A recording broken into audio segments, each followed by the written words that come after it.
Hello friends, સ્વાગત છે આજની નવી રેસીપીમાં। તો આજે આપણે બનાવશું વધેલી રોટલીમાંથી મસ્ત એવી ખાટી મીઠી રોટલી।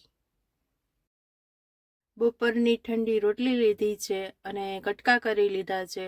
આ નાસ્તો સરસ ગરમા ગરમ બને છે। સિંગ તેલ લીધું છે મેં, આપણે વઘારમાં જેટલું નાખવું હોય એટલું આપણે નાખીશું। લીલી કોથમરી લીધી છે, આખું જીરું લીધું છે 1 ચમચી, સ્વાદ પ્રમાણે મીઠું લીધું છે, 1 ચમચી હળદર પાવડર લીધો છે, 1 ચમચી મરચું પાવડર લીધો છે, હિંગ લીધી છે અડધી ચમચી, રાઈ લીધી છે, મીઠો લીમડો લીધો છે અને ખાટી છાશ લેવાની છે આપણે, એટલે આપણી રોટલી સરસ થશે ખાટી મીઠી। અને જરૂર પ્રમાણે પાણી લેવાનું છે।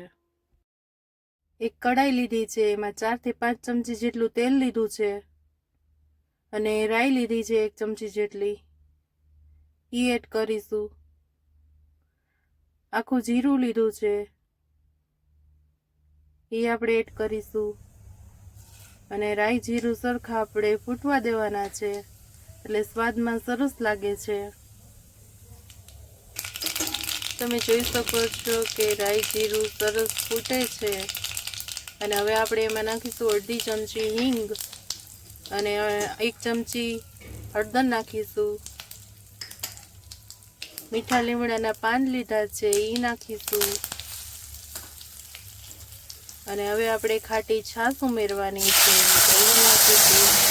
અને તમારે બહુ ખાટું ના ખાવું હોય તો તમે આમાં પાણી પણ ઉમેરી શકો છો। બધું જ સરખું આપણે મિક્સ કરી લેવાનું છે।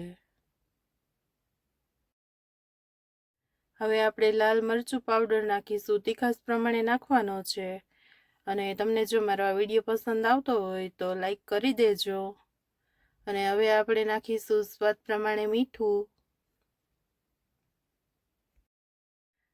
આમાં તમે 1 ચમચી ખાંડની પણ ઉમેરી શકો છો, મેં નથી નાખી ખાંડ। અને હવે આપણે સરખું મિક્સ કરી લેવાનું છે। હવે આપણે રોટલીના કટકા નાખીશું। તમે જોઈ શકો છો કે મેં મોટા કટકા કરી લીધા છે અને આવી રીતે હલાવવાનું છે, બહુ ઝાઝું નથી હલાવવાનું, તો આપણી રોટલીના કટકા છે એ ભાંગી જશે। અને 10 મિનિટ માટે ઢાંકી દેવાનું છે। 10 મિનિટ થઈ ગઈ છે અને આપણે જોઈ લઈએ તો આપણી વઘારેલી છાશવાળી રોટલી તૈયાર છે। વઘારેલી છાશવાળી રોટલી જલ્દી બની જાય છે અને સ્વાદમાં સરસ લાગે છે। તમે મારી આ રેસીપી જરૂરથી ઘરે ટ્રાય કરજો અને કોમેન્ટમાં જરૂરથી કહેજો કે કેવી બની છે। મારો વિડીયો તમને પસંદ આવતો હોય તો લાઈક કરજો, શેર કરજો અને સબસ્ક્રાઈબ કરી દેજો। મારી ચેનલ વિધિ રેસીપીને સબસ્ક્રાઈબ કરી લેજો, એટલે મારી ચેનલમાંથી નવા રેસીપીના વિડીયો ડેઈલી મળતા રહેશે।